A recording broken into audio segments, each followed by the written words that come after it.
Hey, this is Mark with the Rebuild Mark update. What a crazy couple weeks it's been. Right in the middle of all this, my wife and I took a vacation because we'd had it planned for a while and it was time for some time off. So no cycling for a week, but we did some hiking in Arches National Park and around the Grand Canyon, and it was wonderful. And when I came back, I went out for a ride and felt awesome. And I went out for a ride the next day and felt terrible. And it turns out I'm not doing a very good job with nutrition. That morning, I went for not a long ride, 40-something miles. I ate no breakfast. I took very little food. I felt correspondingly terrible. My wife was very good about helping point that out. Got to do a better job with that, because if I bonk 40 miles into the 200, that will be a very short and unpleasant day. So we'll work on that. Next up, I talked about this little bag. This is a Revel 8 mag tank, and I bought it because it carries enough stuff and they've got a great reputation, but mostly because of this. It's got this little magnetic, hence the mag tank closure, which turns out to be quite helpful. I can flip that open, pull things out, put things back in. Very convenient. I like it. What I didn't like, or at least it took me a little while to get used to, is it takes up all the space here. So stopping at a light, unclipping and standing is a different operation with this in place, but I think it's going to do the job. I'm going to keep it on there. I am not, at this point, going to use a handlebar bag, but that may change. We'll see. I'm pretty happy with this. I think that, and I've been using some of the Camelback hydration packs between those two and some pockets. I think that's going to be enough storage capacity.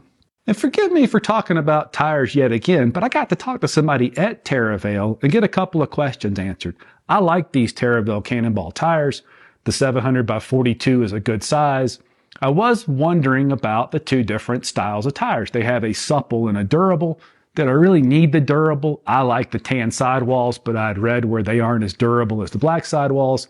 Questions answered. I definitely want the durable tire for Kansas, per the Terravale engineer. Also per Yuri Helswald, who told me to, what was his comment, bring the meat. You need the meat in Kansas. Also, it turns out it is true that the rubber compound in the sidewall of the tan tire is a little bit different than the black sidewall. So I ordered the durable black sidewall Terravale Cannonballs. They're at the house now. I'll get those installed. They also suggested orange seal sealant. I know nothing about sealant, and so I took them up on that. But as I read that the specs on that, it doesn't last long. So I've only got 30 to 45 days per orange seal.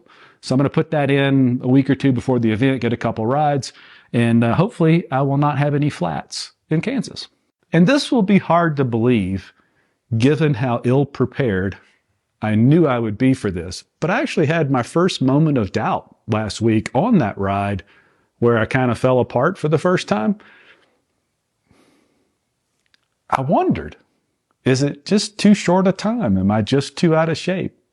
It really got inside my head. I think I've recovered, because really all I got going for me is a good attitude, so I can't let that go. But we're about to find out. We're only 5 weeks away from the event, which means I've got about 3.5 weeks of actual work left to do.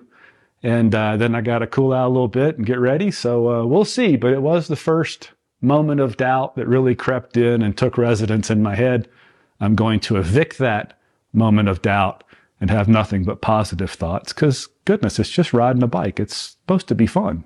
Negative thoughts are part of it. And frankly, that's historically been a strength of mine, is falling deep into the pain cave, or getting really uncomfortable, or having really bad mental stretches during an event and being able to claw my way out.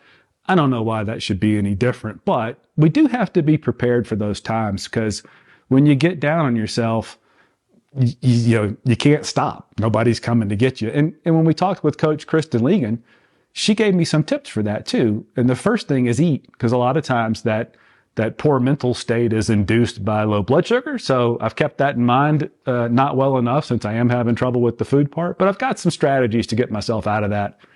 It's going to happen over the course of 200 miles. We just have to deal with it and move on. And Chris Case from Alter Explorations gave me some great routes. I asked him for 100. He gave me 100. It was kind of funny, because he said, well, this starts at my house, so you might have to come over. But it actually, right towards the end, goes right past my house too. So that's going to be a pretty convenient one. I also asked him for a 12-hour day, and he gave me a ride from Niwot, Colorado to Wyoming. It's 156 miles. I think that might take a little bit longer for me. But anyway, he's got me some great routes. I hope he's made some adjustments so that I'm not doing a bunch of 14% single track trails, but we'll see. It's good to ride something different. I'm looking forward to that. I've been using pretty much the same routes for a while.